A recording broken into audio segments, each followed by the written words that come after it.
झारखंड का धार्मिक शहर देवघर और इसी देवघर में महादेव बैद्यनाथ ज्योतिर्लिंग के रूप में विराजमान है।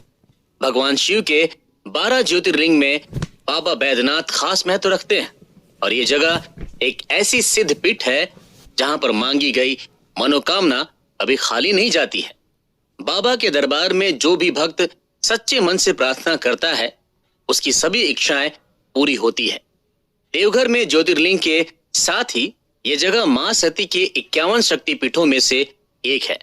ऐसा कहा जाता है कि इस जगह पर सती का दिल गिरा था, इस वजह से इसे हृदय पीठ भी कहा जाता है। यहाँ पर मां सती को जय दुर्गा के रूप में पूजा जाता है। ये जगह ज्योतिर्लिंग और शक्तिपीठ का अनूठा संगम है। पूरे देश में ये एक ऐसी जगह है जहां शिव और शक्ति एक साथ मौजूद हैं। झारखंड के देवघर में बैद्यनाथ ज्योतिर्लिंग की स्थापना कैसे हुई, इसके पीछे बहुत ही इंटरेस्टिंग कहानी है जिसके बारे में शिव पुराण में जिक्र मिलता है। बैद्यनाथ ज्योतिर्लिंग का इतिहास लंकापति रावण से जुड़ा है। पौराणिक कथा के अनुसार रावण भगवान शिव का परम भक्त था। शिव तांडव स्तोत्र भी रावण की रचना थी। रावण ने हिमालय पर्वत पर जाकर भगवान शिव को खुश करने के लिए घोर तपस्या की, लेकिन भगवान शिव ने उसे दर्शन नहीं दिए।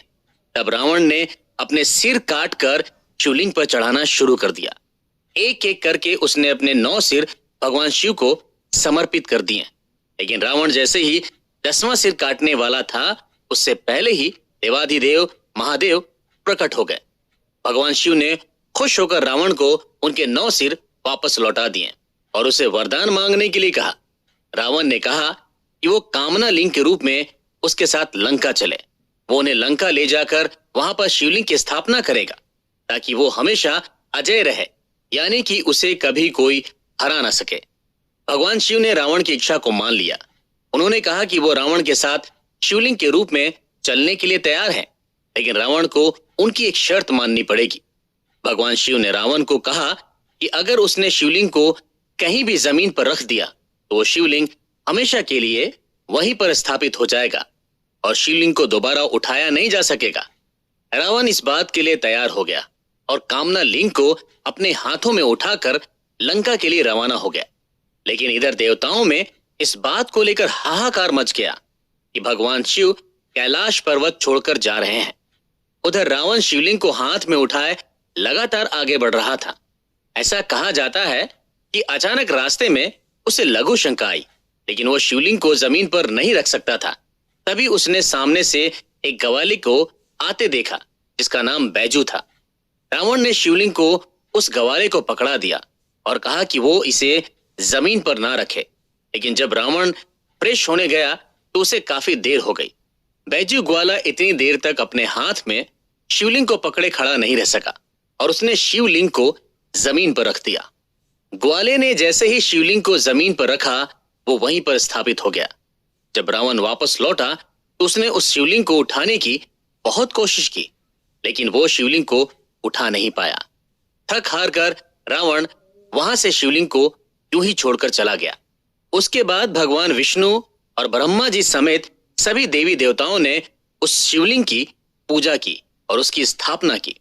जिस जगह पर यह शिवलिंग स्थापित हुआ था वो जगह देवघर थी।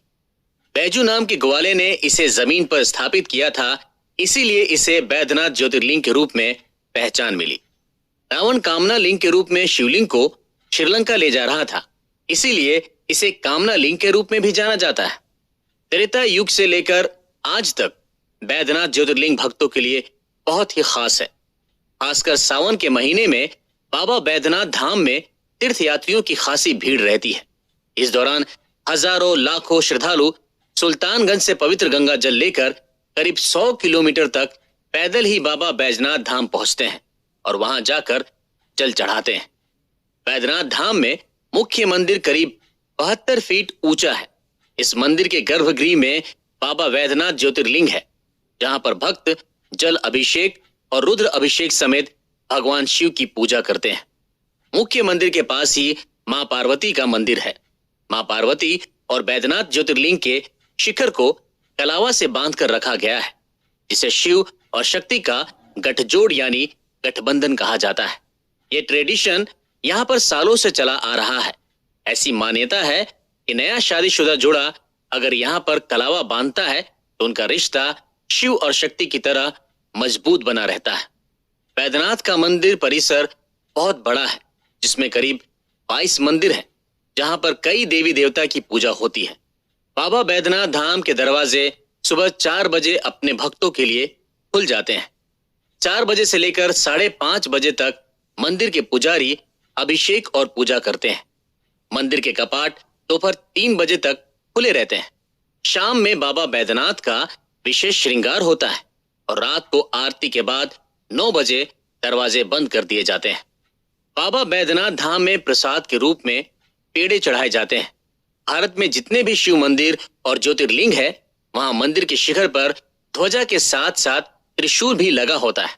लेकिन बैद्यनाथ ज्योतिर्लिंग ही इकलौती ऐसी जगह है जहां पर मंदिर के शिखर पर त्रिशूल नहीं बल्कि पंचशूल लगा हुआ है।